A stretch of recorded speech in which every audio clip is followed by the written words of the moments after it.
Hello, and today at Uncle Data we have Niko Korvenlaita, who's co-founder and CTO at Reconfigured. So I guess like the whole story why we got into talks, with Niko is when he started a small discussion, or like the he and his co-founder Richard. Or Yeah, Rickard, I guess it's the proper Richard. Richard. Yeah, Okay. he's Richard. Yeah. Okay, so when they saw one of my articles complaining about data modeling, and then we started like talking here and there, and then let's do a podcast. It's like they're like very very eagerly like jump to this. So Nico, can you tell us a bit more in general about the Reconfigured and what you're actually doing and how it's related to the topic what we're going to cover? Okay, so data modeling and Reconfigure, the story of Reconfigured starts from my co-founder Richard. He's actually my best friend for 20 years, and he's a marketer originally. And well, he had to learn how to work with data because of and all the marketing systems needed to be integrated, and they required numbers from marketing. And he hated the part of and learning how to do SQL because he had to implement the modern data stack with dbt and friends. And then we realized that he must not be the only one struggling on it. And building in the end, what Reconfigured does is we generate and compile the data pipelines from the raw data to the domain or semantic layer, and well, to help people to actually construct the data into a really business usable format. One of the big aspects is data modeling and helping people to actually format the data in a way that it makes sense for the business. So basically, Reconfigured is a data modeling GUI that also spits out DBT code. Ooh, okay. So that's, I guess, helps a lot of things and a lot of people to get started. Started and moving faster and... Okay. But when we're talking about the data modeling, right? So my assumption here, from the looks and from the talks, I understand you're not that big of a fan of, the star schemas, and the dimensional modeling, right? Yeah, that is true. And I don't believe that star schemas belong to a data warehouse. If you are building a data warehouse to be the source of truth for the whole company, and I go back to the definition of the original definition by Bill Inman from 30 years ago or so. A data warehouse is a subject-oriented, integrated, time-variant, and non-volatile system for management support or decision-making support. So in that sense, and if you want to have it and really integrated and really a subject-oriented, so that a customer is a customer, contract is a contract, a star schemas don't have a role in that. Of course, on the reporting layer, some tools work better when the data is formatted in certain ways, and there is a place for those special cases. But if you are building, I really want to have the data warehouse to be the really source of truth and really matching to the business, the simplicity of splitting things into dimensions and facts just doesn't work, because sometimes the same entity can be a fact somewhere else and dimension somewhere else. So I never managed to build any a mental model that would help me to build a data warehouse, because it didn't match the business reality that I was facing. That the data needs to represent the business first and match the business logic first, and then after that it can be formatted in a way that supports a specific reporting needs or whatnot. But first, the source of truth needs to be... Okay, so basically the actual Immonian way, right? Yes. Figure out, the model, and then based on that, you build iteratively, what's for the reporting. When we're looking at the Kimballs, it's build a data model for a specific reporting need. Yes. And then, if you have some, you think of ways how to join them, and do some other manipulations. Yeah, and it's for Kimballs, it's also hard, when you have bridge tables and those come into hand, and then some people don't even know what those are, how they work, how to provide many to many, and then we end up with one big tables at some point, and other monstrosities. Yes, exactly. Like, and the quick and dirty way. Like, and of course, like, and when you have like the first report that you need to be building, like, and because like, and you have to be able to deliver fast and like fast, and in that sense, like, and sometimes it feels like an more natural to just like and skip the kind of like a design part and jump straight into like providing answers. Like, and of course, like, and in certain cases, you can buy more time with that.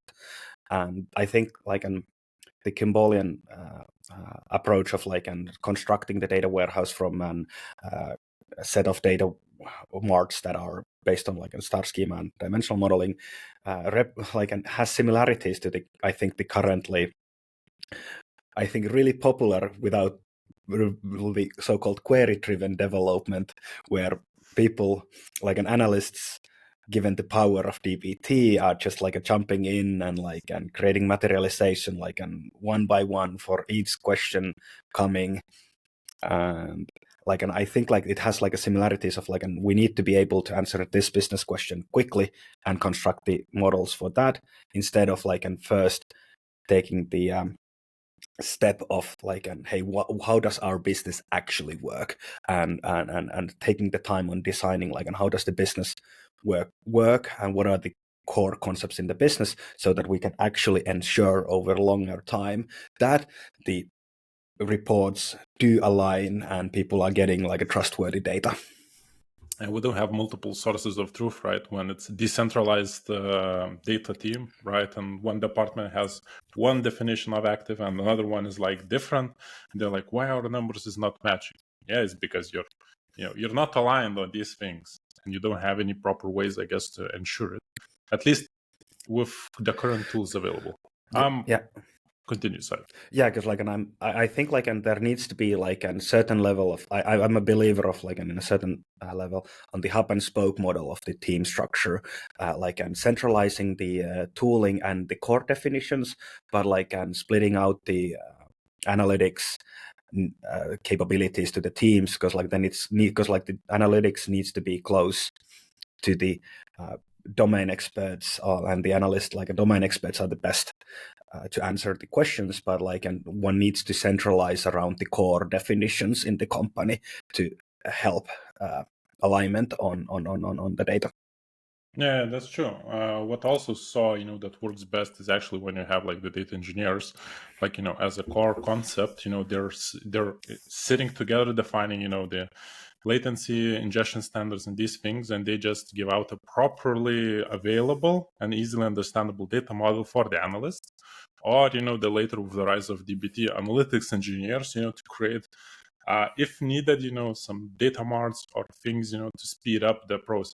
Just because I think we have an issue with the tech at the Yes. moment, I guess, because a lot of tooling here is around OLAP based approaches, right? Yep. And they're not entirely supporting well what's more approachable in RDBMS approaches, right? With the indexing, like making those things run faster. Yes, they provide bonuses on the column on the aggregations, but when you have joins, you're damn, this query runs so long. Yeah, I think like that is the like, and we a lot of the data modeling, like, and if we go to the like and the physical design of data, we still like are and the technology is lacking behind. Like, and if we think, for example, like and look back to the dimensional modeling, like and for reporting purposes, when it was like and designed, it was like and partially driven by the limitations of the technology of the time. We don't have that limitation anymore. We have different kind of limitations, and I'm so happy to see more indices coming back into play. Like, and I think like we realized that the last 10 years of like and just throw everything into a columnar format in an infinite storage and then just slap enough compute on top of it wasn't the correct answer. I'm like a huge fan, and I'm following, for example, the data warehouse product Firebolt, which has brought the like an aggregating indices and like a join indices back to the game. I'm really like waiting what Google will come up with the BigQuery, because they just in the summer released to the preview that you can use the search indices also to speed up and optimize the queries on point lookups, so that if you have defined the search index on the columns, it is not only usable with the special Google search formatting of the query, which is a stupid extension to the SQL that they have, in my opinion, and not following the standards. But the same index can speed up queries where you have like if it's a string column, if it's an equals query, starts with, and I think it was also like the like queries, which is really like, and I'm so happy to see this kind of like, and the indices coming back into fashion, people realizing that the 40-50 years of research around the indices like and wasn't actually for nothing. And this like, and I have like an high hopes that we can actually efficiently build highly normalized data structures in cloud data warehouses without having the performance penalty and needing to do like an summarization pipelines. But well, we'll see. What I see, what goes around comes back around, right? We saw, in general, data modeling being a topic, which started, we have data lakes, we don't care about it, right? And then we see, we're back at it again. We saw, people, compute became cheap, right? So let's throw money at the problem, right? We don't need to think about the architecture or proper designs. And now with index is coming back as well. It's like, it seems like, people are like, yeah, let's ignore this problem, maybe that was actually a good idea. Let's get back to it. But what stuck to me is that you mentioned, about the modeling, right? Good normalized model is, coming back, into the play. So let's talk about fundamental knowledge, because I have a feeling, that a lot of people are just familiar with Kimball because it's kind of, a standard, Yeah. because it's easy to understand, so what would you say, people should have to brush up on, or like what should they practice on, for a good data modeling? I think like an if it like an step like and really like and step back like, and people should start not from like a technology and data perspective, like, and too often I see that people start looking at problems that, hey, I have this data, how do I build this report and whatnot, but like, and have the knowledge and you cannot be a good data modeler unless you have like a really good understanding of the business and also from the technology and the limitations of the technology and the data that you are dealing with. For example, most of the BI cases, you can, with the number of data isn't, the size of the data isn't that big, so you can actually do you don't need to like hack things around or like play with the physical limitations anymore. So understanding the limitations of the technology you have available and then the data that you have available, but the most important thing is like an understanding the business, like, and really brushing down on the not on just like the physical design of data, but like the logical and especially conceptual modeling. And it doesn't need to be, you don't need to learn how to do like all the details of ensemble logical modeling or like the beam, like the business event whatever analysis model or whatever, or go on or learn how to draw perfect ERDs like an entity relationship diagrams, but be like aware of these concepts and like and be able to, the biggest skill I think is the ability to ask questions and be really pedantic and the better one can learn how to elicit and like and draw out the information about the business logic and the business rules out of the people who actually like conducting the business, the better you get at modeling goes, like, and then if you can draw the logical conclusions from those descriptions and what are the business questions that people are trying to answer, the data model kind of like comes quite naturally from those like and from the logical derivation of the information. For example, like in Reconfigured, it is tool which is used by users. Okay, we have a clear concept of a user, but who pays the bills? Like, and it's actually a company, an account, who has a subscription of our product. So there we have already, like, and when we think from the business perspective, we already got the three core concepts of our business, like the user, the account, and the subscription.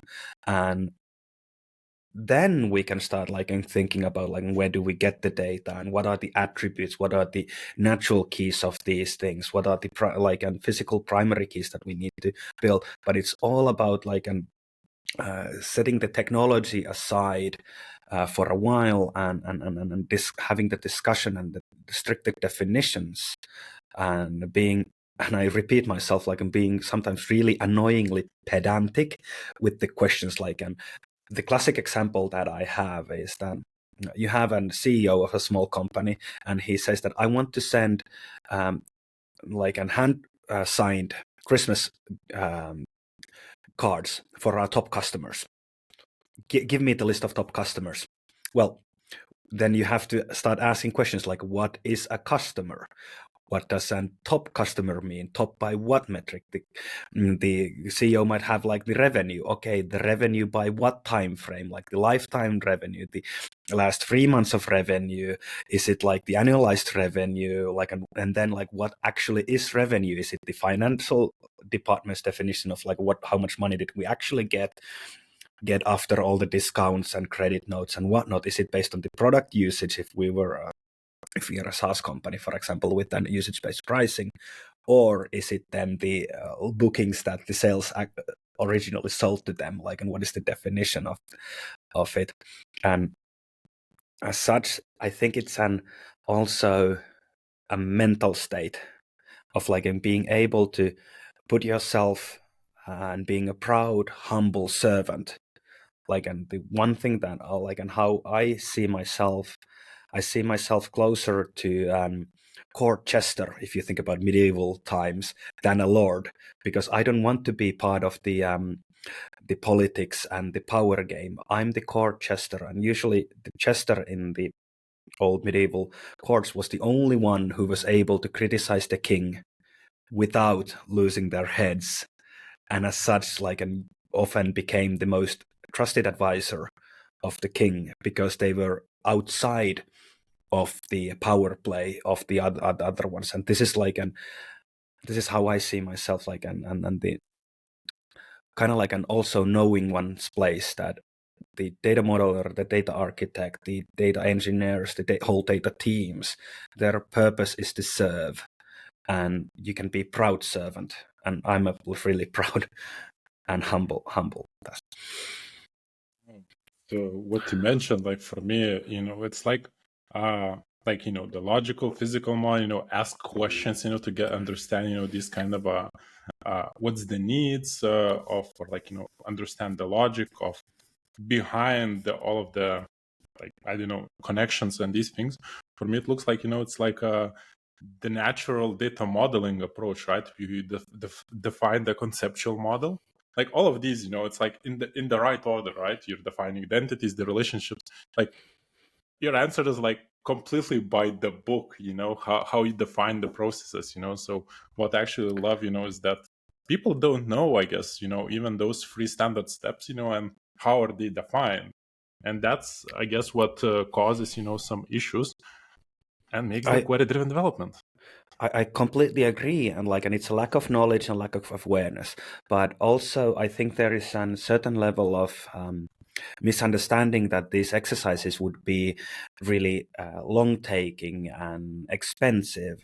Like, because it doesn't need to be, and you don't need to model the whole business at once. Like, if you can get like the few core concepts drawn on a whiteboard and in a one session, that is already more than most companies can have, which is a funny and sad thing at the same time. And then you can, when you have like the core concept, because like the core concepts in the business don't change that often. The details of them change, where the data lies, what are the most important attributes, how the attributes are calculated, those can change. But if you are a certain type of business, the core concepts, like, and if you are selling something, you have products, you have orders, you have customers, it doesn't change unless you like and really change the whole business model. And then being able to then act on that information in an iterative way, like, and what is the most pressing business question we have right now, and then like and materializing from the core models only the things that are actually needed, and not needing to define every single possible attribute. Because like that's what I've seen, that when people start modeling, they are like, okay, I have this concept of customer, I need to have all these 30, 50, 100 like an attributes on it, and then I'm asking like, but why? Like, and what is the most pressing business question that you're trying to answer right now? Example, we like our longest standing customer Camunda from Germany, and the first thing we help them to do is to actually pipe data between CRM and product analytics tool so that they can do product analytics with the firmographics. But we spent the time of like and actually defining like and how is the business working, and we materialized, for example, for the most of the entities just the ID, because we didn't need anything else than just the ID. And that model has then like and stayed the same and just like an evolved and like and grown, but the core entities defined in the beginning of the project are still there because they match the business concepts. Ooh, that's a nice approach. Didn't think from that end, right? Actually, because if you have IDs, you can incrementally add all what's needed, as you go on. You just alter table, add column, and then calculate it, update it, and whatnot. Yeah, and especially when you're running with the DPT world, like and adding columns is quite easy task. Of course, like, and mileage depends on the tooling and the volume of data, but like the idea that we only need in the beginning the identifiers of the core entities required to answer this question, so that we can, for example, build the relationships between them, so that we can actually combine the correct data to correct place. And when that solid foundation is there, it's really, really, really easy to extend. Mm-hmm. I'm thinking, so how does like this is comes from your, from Reconfigured, using as of and valid from and valid to, right, fields, and with the business model change, right? Yeah. So with these ideas, so you can capture, like also the changes, even if the business changes, right? Relationships most likely might not change that much, or if they do, we just add a slowly changing approach. Yes, usually it's like a completely different model if they pivot, right? But why you prefer as of and valid from and valid to?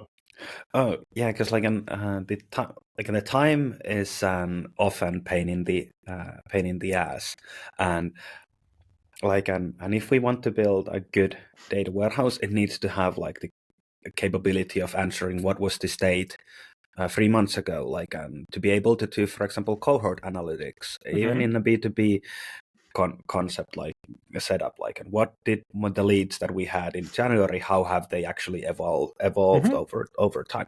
And for that, and I just like and want to build the models or like the physical design in a way that it's as much of append only as possible.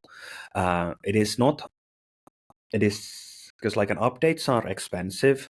It doesn't matter if it's even in an operational database, just Postgres, updates are expensive because it's an insert and delete, basically. So I try to aim for a logic which allows only like an appending new data to the tables, and as such, like I have basically 2 time columns, which are because like I want to have a bitemporality.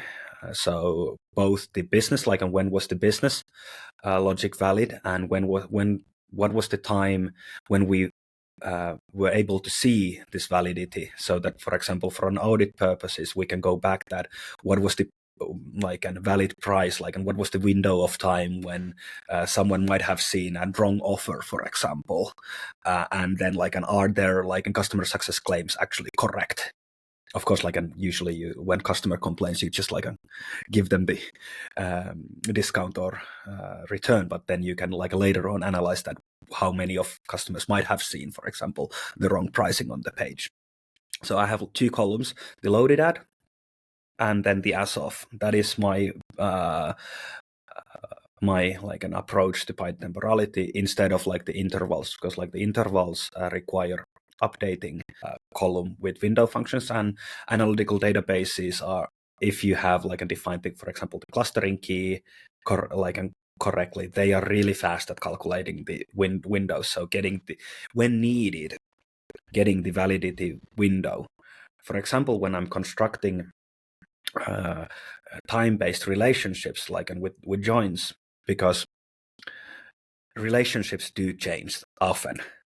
For example, if you are a B2B SaaS company that has a seat-based pricing, the team memberships flip all the time, and the roles of the people in the team, they flip all the time. I call these the oscillating relationships, because like they go on and off and on and off, and then you need to, for certain reason, to be able to calculate when was this person actually member of the team. I don't know, it might be that you have a data breach or whatever, and you might need to be able to know that who actually had access to the tool at certain given point in time. Yeah. So for these, like when calculating these, I do construct the validity windows within the computation so that I can join over the validity windows within the query. But then when I materialize it to be able to, as much as possible, to append only loading, I converted it back into as of, and then when needed, closing the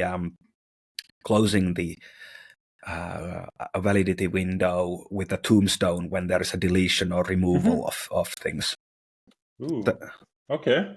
Sounds to me like, it's like a very good combination if you have data flowing from CDC, right? So you can use the same approach and you can just, pipe everything through and then take from, when you actually ingested, then add, the as of if it's needed and whatnot. So it already feels like the neat spot, right? Of like having everything pouring to data lake uncontrollably with some validity added on top. Yes. Cool. And this is like also like, and you mentioned CDC, like the whole idea is that because I believe that in the BI world and analytics world, the streaming will, like, and the batch processing and streaming processing will eventually merge, and like, and I've been thinking about the logics and the update logics of how could they work both on like an batch processing way, but also when the data is coming as a stream, as you mentioned, like the change data capture. So that how can we make it so that when we get a new update information on row, to do minimum amount of computation to then append to the tables, so that we can then eventually have the near real-time data pipelines and whatnot, depending on like and how well our platforms will support them. But the logic like and tries to minimize the computation needed when there is a new data coming in, and it also scales to batch processing as well. Yeah, nice. It's like, you're already thinking, how to move everything from Lambda to Kappa approach, right? Where everything is a stream. And if you need to, just adjust, the window, you're ingesting. And I also see it as a very neat, like a feature for data science teams, where they have feature stars, right? And they have, exactly they need the as of timestamp, so you're shooting two birds with one stone. Yes. So, nice. Yeah, because like I don't believe that there is like I actually hate the division between like, and you have like the data science tools and the machine learning tools with feature stores and whatnots, and then you have the analytical tools with like data catalogs and whatnot, and then you have the product data engineers and whatnot, and they have their schema registries and whatnot, and I'm like, and why you're all the same? Like, to me, you are all the same. and the better we can unify the infrastructure. Because I'm a strong believer that the technological advance will help us, like, and in most cases, to have an unified data infrastructure for all of these cases. We just launched our case study with one of our customers, Yepli, and they first started with BI, and then they moved to embedded analytics with the same data sets. And they are serving their customers with the same data sets that they first built for internal analytics. And I just can't wait, like, what is the next, like, and but it's still like the same data set powering everything. Oh, so I guess now it makes sense a bit of your post, like you have to do proper BI before you do AI, right? Yes, it's Nice. all about like stacking the investments. You have the good data pipelines that are maintainable and evolvable, piping into the core business concepts, because and then it can be used for business analytics. Then it can be used, well, in Yepli's case, for embedded analytics to bring the data back to the customer, and then next it will be like a predictive analytics, and then when you have predictive analytics capabilities, then you can go to prescriptive analytics, and then eventually to machine learning. But and it all kind of stacks up on the same, and if you are building the foundation in the same way, you can actually do it with much less engineering resources and much quicker way. But that makes sense, right? If you're doing it right, you have to do less adjustments, as you go, because, usually it's a lot of tweaking here and there to suffice some specific business need. But I guess the biggest issue, what I see with these approaches is, right, and why query-driven development, is taking, like leaping forward, like everything is pushed aside, is that actually it's hard to create a business case for business, to showcase, that, yeah, if we're going, to do this, we're going to take, a bit longer to establish, the ground truth, and where we're starting, then this relationship between them. Maybe you have some advice, how to build a case? That is because, I'm strongly believing that building it properly doesn't take any longer time. And well, of course, and most likely when the business starts to go into data, the first person assigned to the data task, they just need to deliver something first. They just need to provide that there is a value in the data that they actually provide, and in that sense, doing the first iteration might be and really quick and dirty. But if you continue and you don't have a way to, for example, graduate from that to doing things in a proper way, you might not there is a challenge that you are then taking more and more tech debt, if you may. The first result need to be like a proof of concept. This is what we can do with the data, quick and dirty, and then having the the conceptual exercise. And because the conceptual exercise doesn't need to be a big one. It can be really short, in an hour you can get so much information out of people's head if you can get the kind of the main stakeholders into the into the room, or and being interviewing with them, and then implementing the core models. As I said, they don't need to have you only pick the attributes that you really need for the first in business, or for example, not the first but the second an iteration, because the iteration speed is all that matters, because the data end users, rightfully so, work in a loop that give me what I want so I can actually tell you what I want. This is actually an quote from Bill Inman's Building the Data Warehouse, and that is a 30 years ago written book. So he used the term decision support analyst, but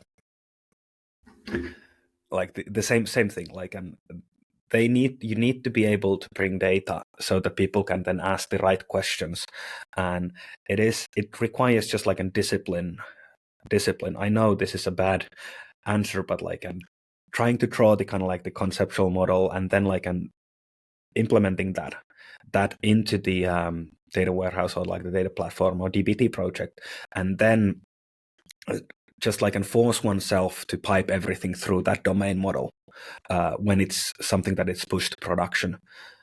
Of course, there is always need for exploratory analytics. There is always need to go directly to the sources and do like an exploratory analytics and like one-offs. And that is completely fine. The problem is that when the exploratory analytics becomes the dashboard, and there is no way of like, and hey, can we actually do this? We show it as a one-off. And then there is the discussion of like, and do we want to see this report continuously, or was this actually? Because sometimes we also have the problem that people ask questions and then analysts create a new dashboard, and it was looked at once and then never again. So there needs to be like an understanding of like when there is a new question that cannot be answered with the current data sets or with the current dashboards, to really like and just do the first iteration like and really quick and dirty, so that one knows that is it something that requires to be productized. Because like, and if it was a one-off or a number that needs to be pulled once a year, who gives an F? Like, and if it's like, and don't try to automate everything and make everything properly. But then when you need something that when it's a core metric for the business, so this is something like, and you get from the initial quick and dirty analytics, so, hey, we want to actually follow and optimize this metric. Then you need to have the way of like, okay, how does this relate to the core entities that we have, and push it to the right places of the pipeline, so that because that brings the trustworthiness for the data, because then it's guaranteed that it goes through the same rigid flow of data, so that the joins are actually written correctly, and the data pipeline has the production quality that it needs to actually be used in the decision support making or even automation. Okay. Oh, sounds to me like, like you said that it's not like, the proper, like, the concise answer like of this. But what I get out of it, it's quite simple, is the first thing first. Like with your modeling, with star schemas or snowflake schemas, you actually, have to think about, some things, you do, because, otherwise you have to do lots of updates or, some changes later on, which are painful. So here, the core idea here is to know where to say why you need this, and you need to say in some places, no, we don't need this now, right? So you have to know how to scope it and how, to push where you need more information. And then from there, always just continue with these two, and you figure out, if it's like, one off, right? You say, oh, we need to automate it one off. Why? How often you're gonna do that? How is this gonna happen? And then no, we're not gonna do this. And yeah, that's a good example. It's all about the conversation. It's all about the conversation. And then, for example, when we talk, for example, like the topic of data trust, that smart people know that all the numbers are wrong. There is no such thing than like 100% accurate number. Smart people know that. And most likely, usually the C-level people are smart people. But being able to also like communicate to them like what is the accuracy or like the most likely accuracy of these numbers, like, and okay, hey, they need an answer right now. Okay, I will pull this numbers like in a custom script to be able to show them something, and then say that this is most likely like 4 out of 5 times right. And then they know that, okay, can I make any decision based on that? Because like, and even the 80% right or 90% right number will give them some ballpark where it could be.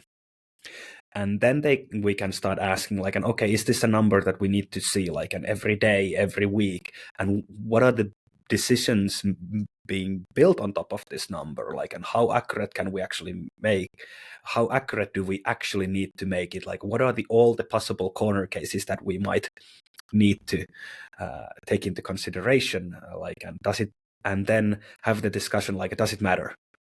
Like, and of course, like when it's about financials and money, it really matters. But if it's like a marketing metric, like or a sales metric, it doesn't often matter. I know that people want like the numbers to be as correct as possible, but that is another educational avenue of like, and hey, the numbers are always going to be, they are never going to be 100% right, but what is the accuracy that we need? Does it matter that if it's a 5 or 6, or like if it's a 5 or 50? That's a problem. So and in that sense also, like, and hey, we need this number once we get it like and really roughly like and somewhere on the correct ballpark, so we can make the quick decision now. And okay, then we realize that okay, we need to be relying on this number all the time.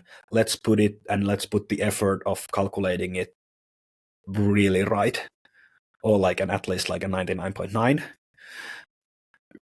because like, and if you look at the distributions of the data that you are dealing with, like, and how often does some occurrence actually happen, like, and if it's a 1 in 100,000, like, and you miss that, does it really matter? Depending, of course, like, because like, and the more you try to take the corner cases into account, the more computation are you going to throw at it, and the costly it will come and longer it will take to answer the question. But and you have to take into considerations also, like these things, like let's say if it's AML, right? You miss some, money laundering case, and like you're gonna be fine. So yes, there are a lot of things what comes into consideration when choosing those things. So be careful and mindful how you're doing them. Some are good with this accuracy you provide, some are not. But I guess it all boils down into you when you cited, Bill Inman, right? You give people data and they tell you, what they need again, right? It's an iterative process. Also, it's a really iterative process, like, and that's why data warehouses aren't built at once. They are not a revolutionary step; they are evolutionary. Once again, Bill Inman. 30 years back. And also love that, actually you're putting emphasis, on the communication. Because I tended to see, that like the data engineer role, right, is, like more like coming, people sitting in the basement, just like coding, and they don't care about, what's happening. But actually in data, it's the most crucial thing to understand, and to ask questions to establish actually what's wrong or right, if it's needed or not, and these kind of things. So that's a very, very neat approach. And I guess it also sheds some light on the data engineers in general, because, how usually people know, that they have data engineers, or like when their work is noticed, when something is broken, right? Yeah. Because that dashboard is not showing the data. Oh, it's data engineers, let them fix it. If it runs smoothly, it's those guys, Yeah, and I think like the problem here, like that is, I can't remember, like there was some study about like what is the biggest like disconnects in organizations, and it usually is between the business and the data teams, which is like, and really like, and that puzzles me a lot, like, and what are you data people doing, like, and if you're not serving the business, like, you are the business, and like, and I've heard like, and you need to be able to understand the business so that you actually know like and why you're building something. And for example, with the like, and if you're just coding the pipeline, you need to understand like the business concept of the like a context of the pipeline, so that you know like what is actually like needed from the pipeline and not needed, like, and you don't need, what does a real time, for example, mean? If it's a fraud detection in a credit card thing, the real time needs to be quite real time. If it's a business decision or like a business metric over a business that works on like let's say like on a daily cycles, a daily sync isn't real time. Like, and depending on like what is the, I would say like the tick time, like what is the incremental, like what is the increment in the business that matters, or in that business question that matters. And if you're just like and focusing on the tech and like taking out the newest and coolest and shiniest tools, you're not really helping, and you're not bringing any value to the table. And this is something that I've seen in different kind of conversations, that people are saying that, hey, the data that is flowing in from the business system, the business people broke my perfect data model. No, you just didn't understand the business, or like, and then you need to go and ask, like, why, for example, did they do the thing that like, and what is the business reason for doing a thing that caused a data that you weren't expecting, which also like leads to like an understanding, like and monitoring the data flowing in. And then when there isn't some unexpected data, going to ask the business person like, and what is the reason behind this, because that is a problem on you, that you didn't really understand the business processes well enough to be able to build your pipelines and models to support those kind of business processes.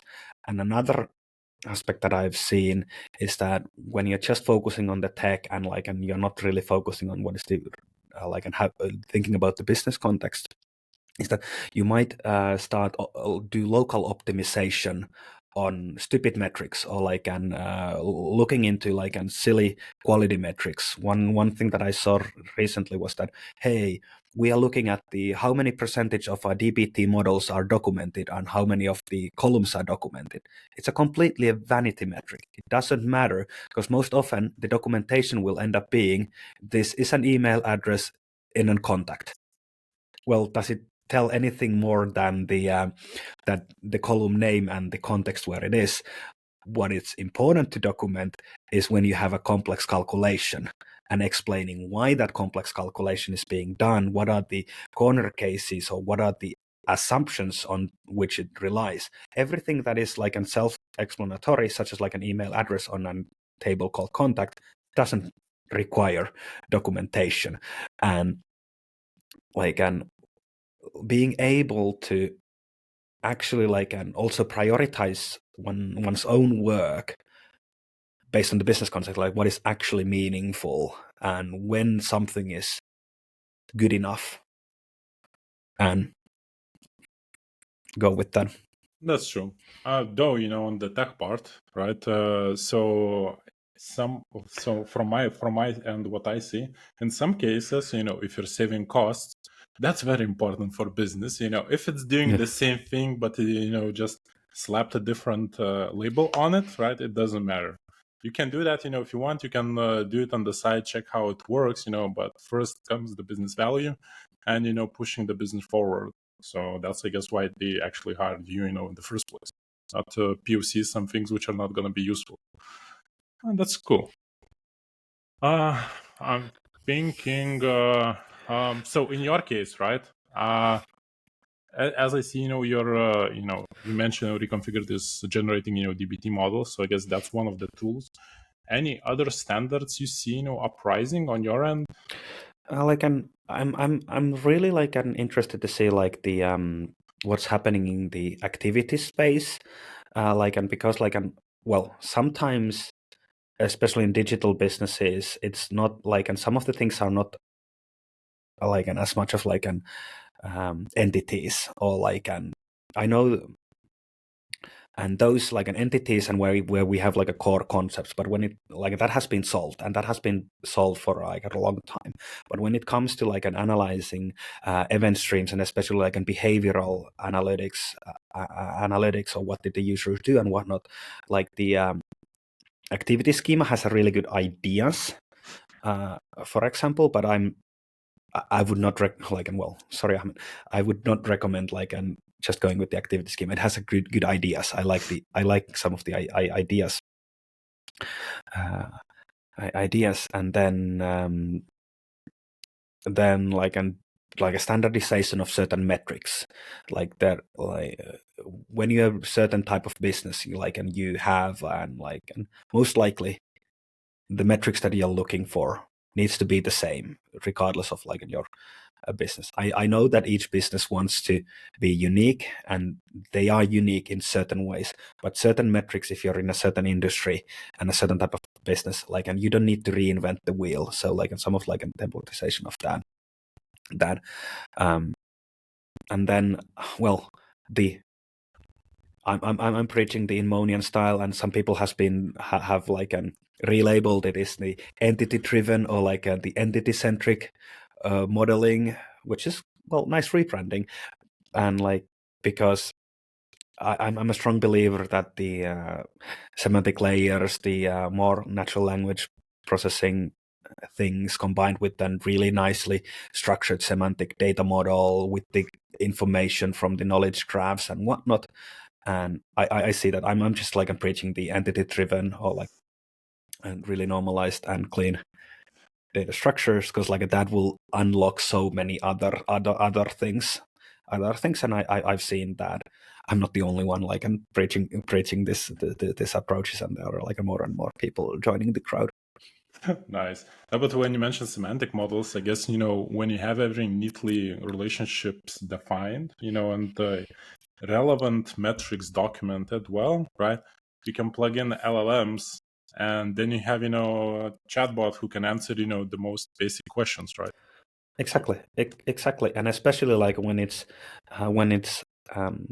not just like it's about the metadata. The metadata is the king, and like the semantic information of like, and what does a certain column mean? What does a certain table mean? What does it represent?